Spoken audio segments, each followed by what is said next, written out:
Okay. Yeah, so what's up, guys? Um, I'm just going over some of the events that passed over 2023 and then leading up to the new events that are coming up in the next few months. And I wanted to go back to the one I actually went to, which was this right here, Sandhagen versus Font. I went to the Bridgestone Arena in Nashville. I saw it live. I actually left before the main event because the card was rather dull. And I'm glad I left because I beat the traffic. Font and Sandhagen basically just held him, wrestled him, and got the decision. Um, and I'm just looking at the events since then. Then you had Luque versus Dos Anjos, Sterling versus O'Malley. That was a big one when O'Malley took the title. Holloway knocking out the Korean Zombie in the next event. Gon versus Spivak. Um, Adesanya versus Strickland was the one of the biggest upsets of the year. You know, and then you had Grasso versus Shevchenko too, which in my opinion, I had Shevchenko winning the fight. I know it was a close fight, but I had Shevchenko winning that last round by a large margin. She was piecing her up. She was doing everything she needed to do, but she made that same mistake that she did in the first fight where she went in for like a takedown and ended up overextending and getting her back taken and was submitted in the first fight. And then in this fight, she didn't get submitted, but I still think for the first 4 minutes of the last round, she was dominating. And I believe they gave that a 10-8 round for Grasso, and she was losing that round. One of the judges gave her a 10-8. It was that, I mean, sometimes like these judges are just not consistent in their judging, and it's disgraceful. I don't, I don't know what to say sometimes. Like you see some of these fights, like for instance, we just had Strickland versus Dricus. It was a good fight. I had Strickland winning. I mean, a lot of people have him winning, and a lot of people have Dricus winning, but I think more would say Strickland won just because of if you look at their faces and you look at the damage, you'd have to say that Strickland won. I mean, he did have the cut here um, on his eye, which he said was from a headbutt. But some people are pulling up video footage saying because when Dricus went like this, it looked like it could have potentially been an elbow. I don't know. I mean, I'm not in there, but from what Sean says, it was a headbutt.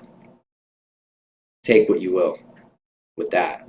Um, Either way, I mean, he outlanded him. But I can see like when I looked at the like Strickland on his Instagram page, he put up the punch stats for each round. First round, he definitely outlanded him by a lot. It was like 30 something to like 15, or I don't know. It was he definitely won the first round, and I think all the judges gave him that. The second round, he was only up by like two punches or two strikes. And I think there was a takedown in there. So I can see them maybe giving that round to him. I still gave him the first two rounds. I gave Sean the first two rounds, and I gave him the last round. Where a lot of the controversy is, I guess, is that second round because a lot of people the judges gave him the second round. One judge gave Sean the win, gave him 1, 3, and 5. I think it was Sal D'Amato. But the other two gave 2, 3, and 4 to Dricus. So he won 3-2 off those two other judges. I thought Sean won, like I said, rounds 1 and 2 and 5. But, I'm not a judge, and it's just the way it is, man. I just would like to see more consistent judging. There was a 10-7 that night. I think it was with one of the girl fights, one of the women's fights. There was a 10-7 round in there. I think it was the Priscilla Cachoeira when she was getting destroyed by Jazz Davicius or something. She was demolishing her. It reminded me of what Shevchenko did to the same girl, where the fight should have been stopped well before the third round. I mean, she was getting destroyed. I mean, when Shevchenko fought Priscilla Cachoeira, She was a bloody mess, and she had her in the crucifix position and was just bang, bang, bang, elbow after elbow. In this one, she was just getting taken down and thrown around and just getting ground and pound for the whole fight. I mean, it was just, and her face was busted up and she was bleeding. It was just like, it was the same, almost the same thing that happened to her against Shevchenko. Um, but I would like to see more consistent judging. I mean, just even that Sergey City fight. I had even though he had the busted up nose the night. This is the Strickland versus Duplessis card. He had a cut on his nose. He was bleeding all over his face. I can see where the judges would say, okay, this is you know damage. It looked like he was more damaged for sure, but I had him with more octagon control, especially in rounds 2 and 3. He did get dropped in the first round. One of them was a slip, though. I know that. I think that was the second round. And I just had him with more octagon control. He was pushing him up against the cage. The other guy was just looking to counter. He did land some good straight left hands. I'm not going to lie. I mean, that straight left hand was money for Tavares. But I just had the other guy winning. I had him out hustling him. I mean, but it is what it is. And like I said, even with they gave the takedowns for the Drickus and Sean fight, they give him those rounds, based off those takedowns. He didn't even do anything with them. He got like a minute or two of total out of 25 minutes ground control time. It was nothing. And I mean, then in the like I said, I was saying this the other day, the Sean O'Malley fight when he fought Piotr Yan, he was being manhandled, I think, in a 15-minute fight. For like 7 minutes of the fight, half the fight, if not more, he was being controlled by Piotr Yan, and they gave the fight to O'Malley. I mean, it is what it is. I mean, I just don't like. One day you're going to see. It depends on the fighter. One day they'll side with somebody who does a little bit more damage, and then the other day it'll be the wrestler. 9 times out of 10, you used to just see if the wrestler just manhandled the fighter and was controlling him most of the fight, they're gonna get the victory. But when I've noticed it when it's these bigger names and these big title fights and more important figures that they think they're gonna make money with O'Malley more over Piotr Yan. I mean, they went with O'Malley. I mean, I don't know. Anyway. So that was the last event, Strickland versus Duplessis. The next one, I'm not really too excited for. It's Dolidze versus Imavov. I mean, they're pretty close in the rankings, I think. I don't even know if they both are in the rankings. I don't think they are. Okay, he's number 8. Dolidze is number 8. And Imavov is number 11. Okay, so it is an important fight. Roman Dolidze, I'm not a fan of that guy. I don't know why. I don't hate him or anything, but I'm not a fan.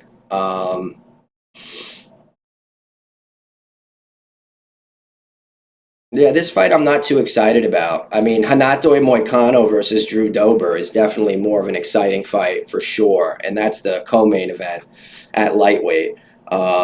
This fight can go either way. You can have Hanato Moicano maybe getting a submission or standing and banging a little bit, and Drew Dober knocking his fucking head off. So, who knows, man? Randy Brown versus Muslim Salikov. I'm gonna go with Muslim Salikov on this one, man. I mean, they call him the Kung Fu guy or whatever. I think his name. Let's see. Yeah, King of Kung Fu. So this guy's got some great spinning kicks and stuff like that. He has a weird style like wushu coming from Dagestan. So it's different. Who kind of reminded me of that a little bit was Magomed Sharapov, Zabit. He was kind of similar. It almost seems like they both had this karate-esque style. So I think that fight is going to be interesting. The rest of them, what? Julia Stoliarenko versus Luana Carolina, Molly McCann, Meatball Molly. I mean, I guess that'll be interesting. I don't know. Most of these fights I don't really care that much about. So this next card, February 3rd, I mean, it's for free. I watch them all. It's not going to matter. I watch every single event, so it's going to be watched by these eyes. Um, then you have Hermanson versus Joe Pyfer. Now, I like Joe Pyfer. I did recently see an interview with this guy. Um, him right here. He's a little cocky, which is you have to be. I get it. You have to be cocky in this sport. You have to have some kind of, you have to have confidence, and he definitely has confidence. I mean, he's basically, now they're saying he has the strongest punch like ever, world record on that punch stat machine where Ngannou held the record for the longest time, and he like obliterated it, Pyfer. Granted, I think the strong punch that Ngannou threw was like a lead uppercut. He threw like a straight overhand right with a step. So he was like right into it like that. I don't know. I mean, but he is a strong guy. I know that for sure. Joe Pyfer.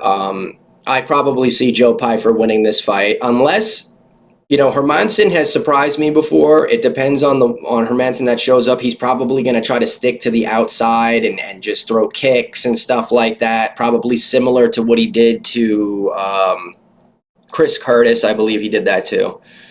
Yeah, and then he lost to Roman Dolidze. So he's been on loses a fight, wins a fight, lose a fight, win a fight, lose a fight, win a fight, lose a fight. So he could win this fight. It's basically how he's been fighting for the last 3-4 years. He's give or take. He wins and loses. So he could win this fight if you go by what his trajectory is here. But he is getting older. He is 35. I mean, that's not too bad. He's still all right. He's a tough cookie, man. He really is. But this kid, Joe Pyfer, is a strong dude. So, I mean, I don't know. Joe Pyfer could probably end that by knockout. Albert Duraev versus Robert Virchek. Probably, I don't know. Brad Tavares versus Gregory Rodriguez. One thing about Gregory Rodriguez, this dude, man, every time he would get into a lot of wars and all of a sudden he ends up winning. But I think he's on a little bit of a slide right now. No, okay, so he won that, Dennis Tuluin, but he did lose to Bruno Ferreira, got knocked out. So he's doing all right. This guy can bang, man. Gregory Rodriguez, and he's only 31. He's a big middleweight too, 6'3", 185, 75-inch reach. Brad Tavares, I like Brad Tavares, but in his last 4 fights, he's 2-2. Losing to Drickus, losing to Bruno Silva, and I mean, yeah, he beat Chris Weidman after Chris Weidman hadn't fought in how many years? Let's see, Uriah Hall, leg injury, April 24th, 2021. Came back August 29th, 2003. So a little over 2 years he didn't fight. And to be honest with you, Chris Weidman is like 40 years old, 39. He's coming back and fighting again. I forgot who he's fighting. Who is he fighting again? Chris Weidman. I know he has a fight announced. Oh, Bruno Silva. He says Bruno Silva could be his last fight. Will depend on how body feels. Dude, it needs to be his last fight. I am sick and tired of seeing this guy come back and get injured and lose fights and just destroy his legacy. It doesn't make any sense. I just, like, come on, man. Like, I mean, it's his life, but, the dude was known before he started losing all his fights. He was known as like the guy who beat Anderson Silva. He was like undefeated at one point. Now he's 15-7. Like, look, when he beat Anderson Silva, he was 10-0, 11-0, 12-0, 13-0. I mean, he defended that he was great. Then he lost to Luke Rockhold, Yoel Romero, Gegard Mousasi, beat Kelvin Gastelum. Lost to Renato. I mean, look at this. In his last 1, 2, 3, 4, 5, 6, 7, 8, 9, he's 2-7 in his last 9 fights. I don't get it, man. I think everybody feels the same way. I mean, I feel for the guy. I mean, I know it's everything he knows, but there has to come a point where you stop. You got to know when to stop, and he's just ruining his legacy. Um,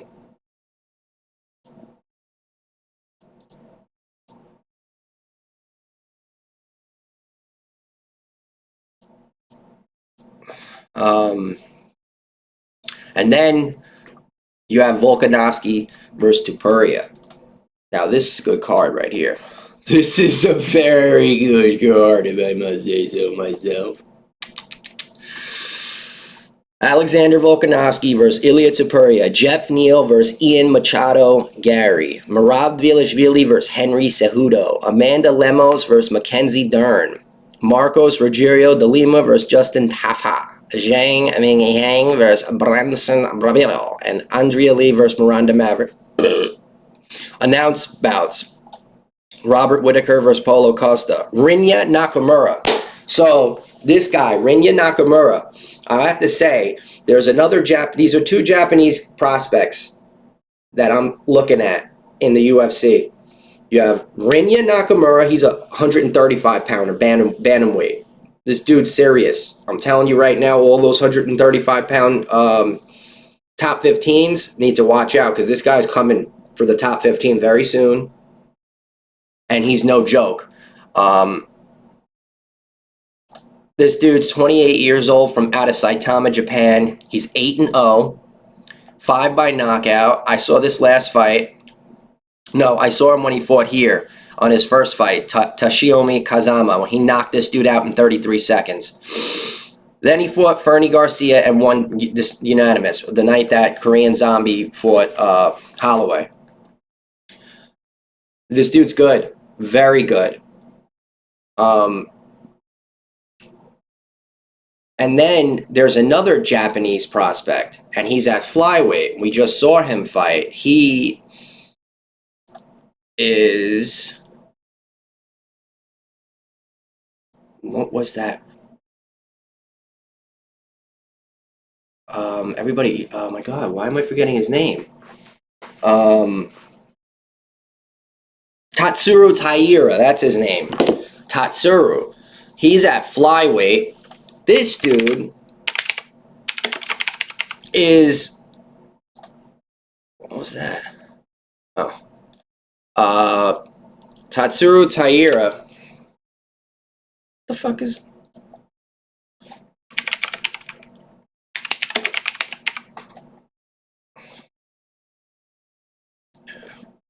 This guy right here.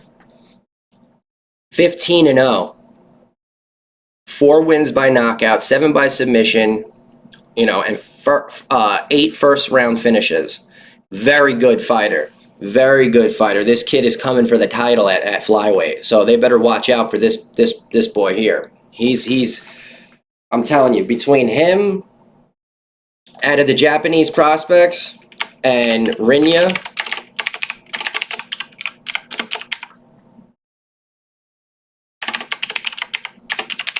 between those two, that's funny. They both have...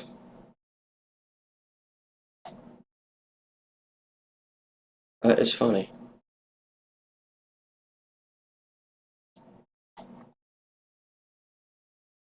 They both got blonde hair.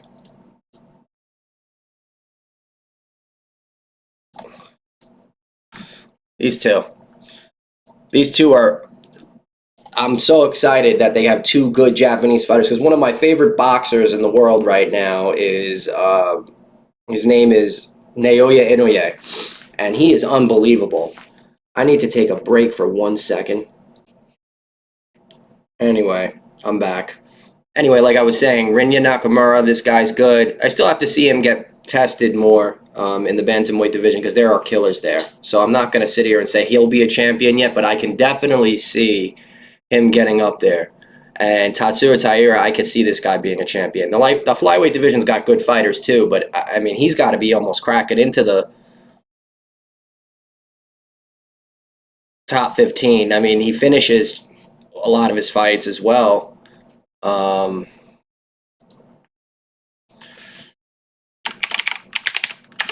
Sorry, I'm going off on what I originally wanted to talk. I just wanted to stick to events, and this is my issue. I'm just starting off doing these videos. So let's see. Okay, so Tatsuro Taira is already ranked in the top 15. He's number 15 in the flyweight ranking. So I mean, this guy's already in the top 15. He's got 1, 2, 3, 4, 5 fights in the UFC, and decision, armbar, decision, knockout. So 3 finishes, 2 decisions. He's good, and he's got 4 knockouts, 7 submissions, and 4 decisions. So I mean, the kid finishes his fights, like 75-80% of the time, if my math is correct, which usually isn't. So I'm excited for this kid, Tatsuro. I'm really excited for him. Let's keep going. Oh, well, yeah, we were still on this. So they have Robert Whitaker versus Paulo Costa. I mean, who knows if that fight's even going to happen? The way Paulo Costa pulls out of fights, he's got the best pullout game in all of mankind. He has no kids.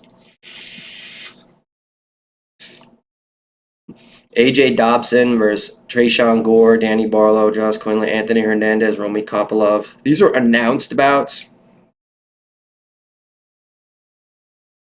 but yeah, I mean, these first 1, 2, 3 fights, the feature, co-main, and main event are sick. That's going to be a sick fight. I mean, like, Volkanovski is an amazing fighter. I just hope he didn't bite off more than he could chew coming back too soon. And I know I sound like all these other content creators who are saying the same exact thing, that are like, oh, I'm a little worried. I like Volkanovski. I used to be more, upset with the guy because I liked Max Holloway, and I thought that the second fight Max Holloway won. They fought 3 times. First fight, he beat Max, without a doubt. Second fight, I had Max winning that fight. And then the third fight, he beat him again. But it is what it is. I've learned to really like I like Alexander Volkanovski. He's a good champion, really good, one of the best in the world. And that last fight he had going up to lightweight on 11 or whatever days' notice was a big mistake. Especially doing that against somebody like Islam Makhachev.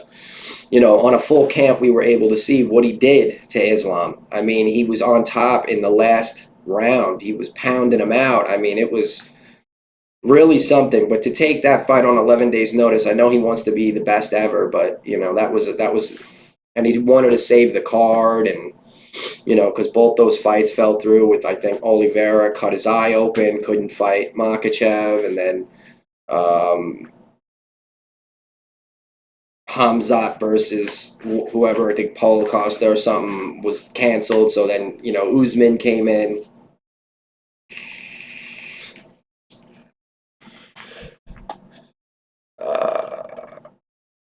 So, Moreno versus Royval too. That'll be a good one.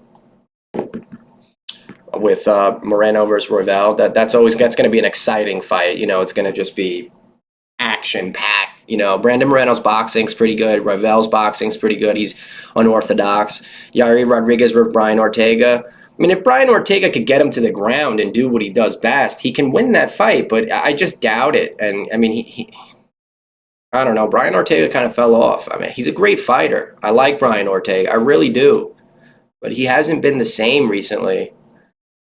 I mean, look, and he hasn't been active. I know he got injured in this fight against Yair, the shoulder injury. But he had lost that really bad fight to Max in 2018.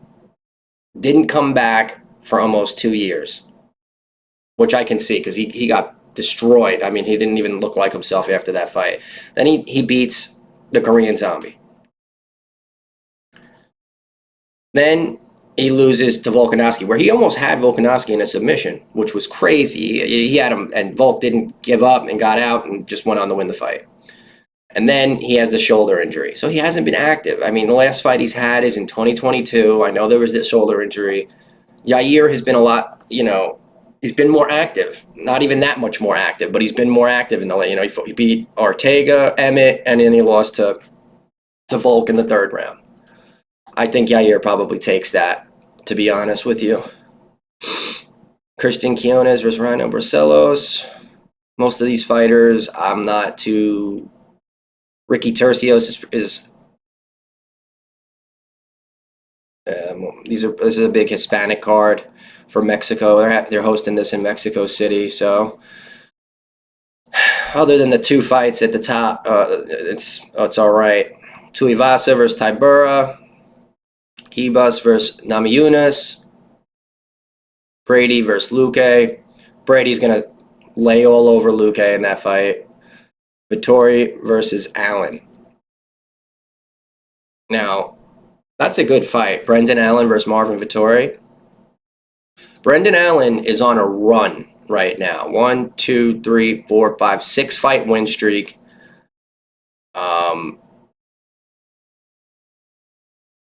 Most of them are all submissions as well. Rear naked choke. I mean, this guy loves the rear naked choke.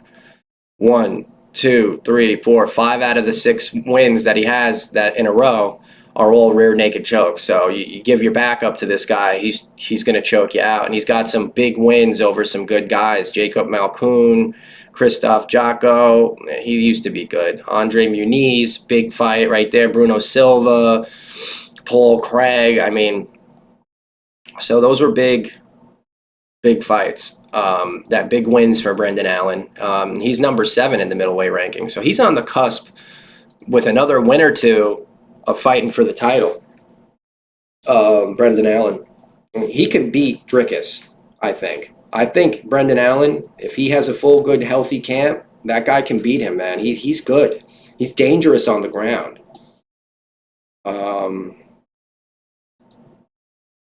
Yeah.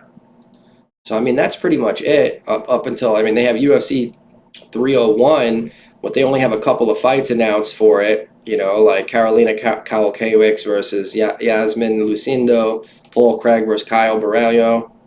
I mean, this guy is good, very good. I don't know. I'm not 100% sold on him yet. I don't know. He's good, though. I can't sit here and lie that this guy isn't good. I mean, he's in the top 15 now of the middleweight rankings. He's a scary, big Brazilian dude. He kind of reminds me of like a more hungry version of Paulo Costa, to be honest. I mean,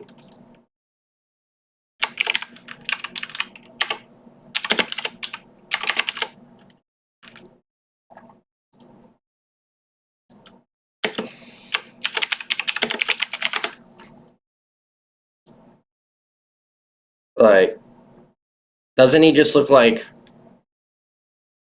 another, like, Paulo Costa, just an uglier version of Paulo Costa? he just, he just, he does. I mean, I can't lie. He looks like an uglier version of Paulo Costa. Maybe not as muscular, right?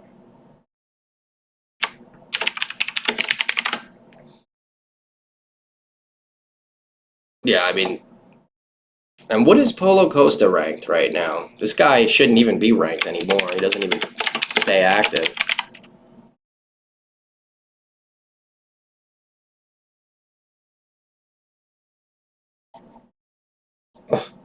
Tom Aspinall calls Jones a politician, saying he is great at deflecting the truth. Nickel branded the Tim Tebow of UFC.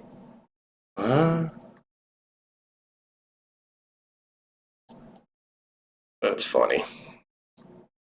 Um, Paulo Costa is number 6. So they could end up fighting Kyle Borrell and Paulo Costa at one time, and it'll be funny to see that because they both look very similar, and one's a little uglier. Not trying to judge men here by any like. Look at the last time Paulo has fought. I mean, he fought. Look at this. Once in 2018, once in 2019, once in 2020, once in 2021, and once in 2022, and he didn't even fight in 2023. I mean, like, what the fuck, man? Get it the fuck together, dude. Like, you're a good fighter, too. Like, that fight against Marvin Vettori was action-packed. I mean, it was a good fight. Like, but we got to see you fight, man. That was October of 2021. Then you come and you fight Luke Rockhold. I mean, that was a great card watching Leon Edwards win in the last minute against Usman to take the title, and he's held it since then.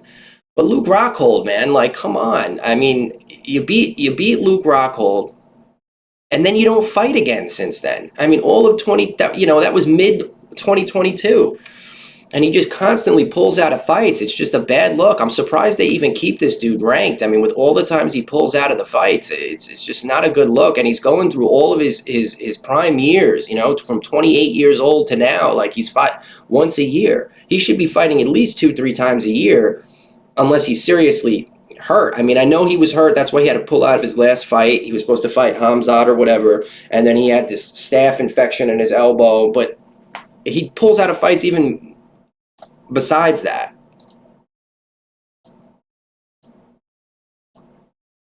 Yeah, these two, man. Save that for later. And that's pretty much it for now. I mean, I'm gonna make another video soon. Um, and I'll go over some other things. I just want to try to keep my channel active a little bit, talk about some stuff about what's going on, and and my opinions on certain things and whatnot. But I have to learn how to make better quality videos. I'm just giving basically my opinions on things, just so you guys hear what my opinions are. Since you have all these other YouTubers making stuff, I figured I could do the same thing. I just need to learn how to do it a little bit better because, they have more experience doing this. I'm basically just hopping on OBS here and pulling up a couple of pages on the web and then talking about things as it comes to my mind. If I have to start really planning ahead and making better quality videos, and that's going to come soon. But I just want to keep videos coming and grow my channel a little bit. This way I can, eventually, by that time when I start getting more subscribers, I'll have better quality stuff. It's coming. I'm getting a new microphone soon, so the sound quality will be a lot better. And that's it. But if you haven't subscribed, subscribe now, please. It'll help me out. I'm trying to get my channel into the MMA YouTube algorithm, and I mean, it's just simple. You just click the subscribe button, and it helps me out, and I would greatly appreciate it. Until next time, which will be very soon.